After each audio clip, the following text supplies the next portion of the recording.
Hello, നമ്മുടെ പുതിയൊരു വീഡിയോയിലേക്ക് എല്ലാവർക്കും സ്വാഗതം. അപ്പോൾ ഇന്നത്തെ നമ്മുടെ വീഡിയോയിൽ കാണിക്കാനായിട്ട് പോകുന്നത് ഒരു സിമ്പിളായിട്ടുള്ളൊരു പായസത്തിൻ്റെ റെസിപ്പിയാണ്.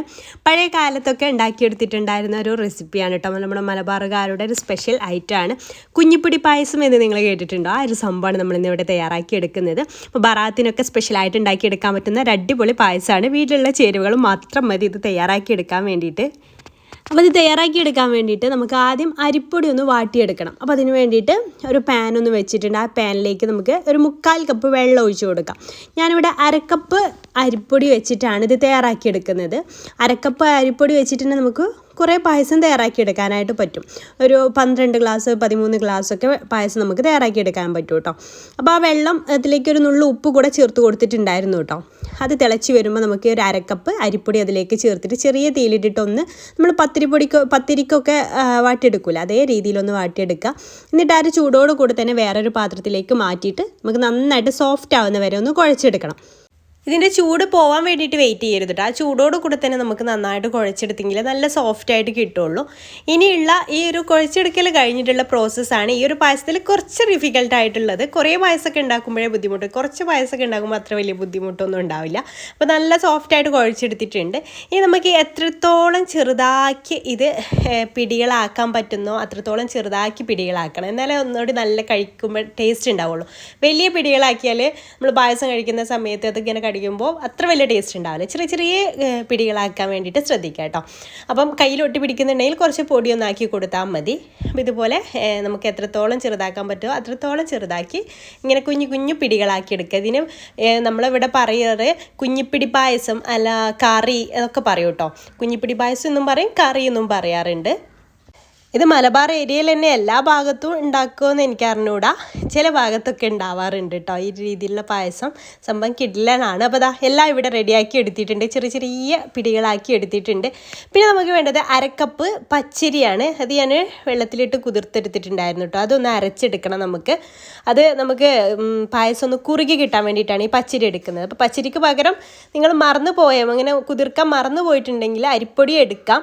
പക്ഷേ അരിപ്പൊടിയിലേറെ ഒന്നുകൂടെ ടേസ്റ്റ് ഉണ്ടാവുക ഈ ഒരു പച്ചരി അരച്ചിട്ട് ചേർക്കുന്നത് തന്നെയാണ് കേട്ടോ. അതിലേക്ക് കുറച്ച് വെള്ളം ചേർത്തിട്ട് നല്ല ഫൈനായിട്ടൊന്ന് അരച്ചെടുത്തിട്ട് വരാം.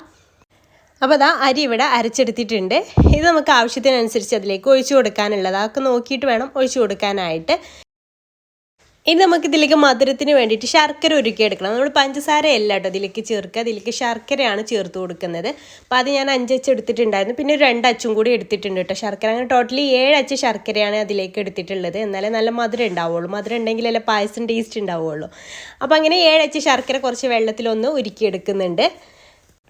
ഇത് നല്ല ഹെൽത്തി ആയിട്ടുള്ളൊരു പായസം കൂടിയാണ് കേട്ടോ. പിന്നെ നമുക്ക് ഇതിലേക്ക് വേണ്ടിയിട്ടുള്ള വെള്ളം ഒന്ന് തിളപ്പിച്ചെടുക്കണം.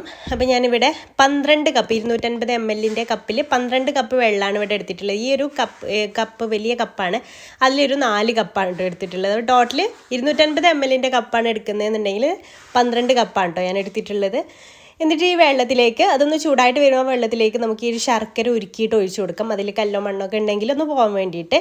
എന്നിട്ട് അത് നന്നായിട്ട് തിളച്ച് വരുന്ന സമയത്ത് നമുക്കതിലേക്ക് നമ്മൾ തയ്യാറാക്കിയെടുത്തിട്ടുള്ള ഈ കുഞ്ഞിപ്പിടി ഉണ്ടല്ലോ അതിലേക്ക് ഇട്ട് കൊടുക്കാം. അതൊന്ന് വേവിച്ചെടുക്കാൻ വേണ്ടിയിട്ടാണ്. വെള്ളം നന്നായിട്ട് തിളച്ച് വന്ന ശേഷം മാത്രം ഇട്ട് കൊടുക്കാൻ ശ്രദ്ധിക്കുക. അല്ലാന്നുണ്ടെങ്കിൽ അത് അടിയിൽ പോയി അത് കുതിർന്ന് വന്ന് നമുക്ക് കറക്റ്റായിട്ട് കിട്ടൂല കേട്ടോ. അപ്പോൾ അത് ശ്രദ്ധിക്കുക. പിന്നെ ഒരു നുള്ളു ഉപ്പ് കൂടെ ചേർക്കുന്നുണ്ട് മധുരമൊക്കെ ഒന്ന് ബാലൻസ് ചെയ്യാൻ വേണ്ടിയിട്ട്. അപ്പോൾ അത് ഇതിൽ കിടന്നിട്ട് കുറച്ച് സമയം ഒന്ന് തിളപ്പിച്ചെടുക്കുക. അത് നന്നായിട്ടൊന്ന് തിളച്ച് വരുന്ന സമയത്ത് നമുക്കതിലേക്ക് തേങ്ങ ചേർത്ത് കൊടുക്കാം. നമുക്ക് ഇഷ്ടത്തിനനുസരിച്ച് തേങ്ങ ചേർത്ത് കൊടുക്കാം. ഞാൻ ഇവിടെ 2 കപ്പ് ഫുള്ളായിട്ട് തേങ്ങയാണ് എടുത്തിട്ടുള്ളത്. അതിലും കൂടുതൽ വേണമെന്നുണ്ടെങ്കിൽ അങ്ങനെ നിങ്ങൾക്ക് ചേർത്ത് കൊടുക്കാം. പിന്നെ ഒരു 4-5 ഏലക്കായ ചതച്ചത് ഇട്ട് കൊടുത്തിട്ടുണ്ട് കേട്ടോ. ഏലക്കായുടെ ഫ്ലേവർ കൂടെ കിട്ടാൻ വേണ്ടിയിട്ട് ഈ ഒരു സമയത്ത് ചേർത്ത് കൊടുക്കുക. അപ്പോൾ അതെല്ലാം കൂടെ നന്നായിട്ടൊന്ന് തിളച്ച് വരുന്ന സമയത്ത് നമ്മൾ അരച്ചെടുത്തിട്ടുള്ള അരി ഉണ്ടല്ലോ അത് ഇതിലേക്ക് ഇങ്ങനെ കുറേശ്ശെ ഒഴിച്ച് കൊടുക്കുക. എന്നിട്ട് ഇളക്കിക്കൊണ്ടേ ഇരിക്കണം കേട്ടോ. അടി പിടിക്കാതിരിക്കാൻ ശ്രദ്ധിക്കുക. ആവശ്യത്തിനനുസരിച്ച് ഒഴിച്ച് കൊടുത്താൽ മതി. ചിലപ്പോൾ ഇത് മുഴുവൻ വേണ്ടി വരില്ല, ചിലപ്പോൾ അത് മുഴുവനായിട്ടും വേണ്ടി വരും. അപ്പോൾ എനിക്കത് മുഴുവനായിട്ട് വേണ്ടി വന്നു കേട്ടോ, കറക്റ്റ് തിക്നെസ് കിട്ടാൻ വേണ്ടിയിട്ട്. അപ്പോൾ അത് മുഴുവൻ ഒഴിച്ച് കൊടുക്കുന്നുണ്ട്. പിന്നെ ഇത് ചൂടാറുന്ന സമയത്ത് ഒന്നുകൂടെ തിക്കായിട്ട് വരും. അതിനനുസരിച്ച് വേണം ഇത് ഒഴിച്ച് കൊടുക്കാനായിട്ട്. അപ്പോൾ അതാ ഇതിപ്പോൾ നമുക്ക് കറക്റ്റ് തിക്നെസ്സിൽ നമ്മുടെ പായസം ഇവിടെ റെഡി ആയിട്ടുണ്ട്. ഇനി ഇതിലേക്ക് നിങ്ങൾക്ക് ഡൗട്ട് ഉണ്ടാവും, നെയ്യിൽ അണ്ടിപ്പരിപ്പ് മുന്തിരിയൊക്കെ ഒന്ന് വറുത്ത് എടുക്കേണ്ടതെന്നൊക്കെ. അതിൻ്റെ ഒന്നും ആവശ്യമില്ല കേട്ടോ ശരിക്കും. പക്ഷെ ചിലരൊക്കെ ഇതിലേക്ക് നെയ്യിൽ ചെറിയുള്ളി അരിഞ്ഞിട്ട് അങ്ങനെ ചേർത്ത് കൊടുക്കാറുണ്ട്, അണ്ടിപ്പരിപ്പ് ഇട്ട് കൊടുക്കാറുണ്ട്, അങ്ങനെയൊക്കെ ചെയ്യാറുണ്ട്. അതിൻ്റെ ഒന്നും ആവശ്യമില്ല. ഇങ്ങനെ തന്നെ ഒന്ന് ജസ്റ്റ് ഒന്ന് ചൂടാറിയതിന് ശേഷം നമുക്ക് ഗ്ലാസ്സിൽ ഒഴിച്ച് കഴിക്കാൻ മാത്രമേ ഉള്ളൂ.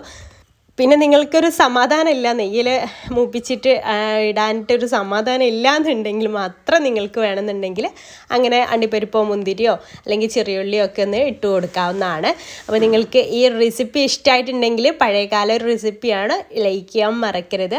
അതുപോലെ നമ്മുടെ ചാനൽ സബ്സ്ക്രൈബ് ചെയ്യാത്തവർ പ്ലീസ് ഒന്ന് സബ്സ്ക്രൈബ് കൂടി ചെയ്തിട്ട് സപ്പോർട്ട് ചെയ്യാൻ മറക്കരുത്. പിന്നെ നമ്മുടെ വീഡിയോസ് നിങ്ങൾ FBയിലാണ് കാണണമെങ്കിൽ പ്ലീസ് ഒന്ന് പേജ് ഫോളോ ചെയ്യാനും മറക്കരുത് കേട്ടോ. അപ്പോൾ ഇൻഷാല്ലാ പുതിയൊരു നല്ല റെസിപ്പി ആയിട്ട് നമുക്ക് അടുത്തൊരു ദിവസം കാണാം. അതുവരേക്കും ബൈ, താങ്ക് യു.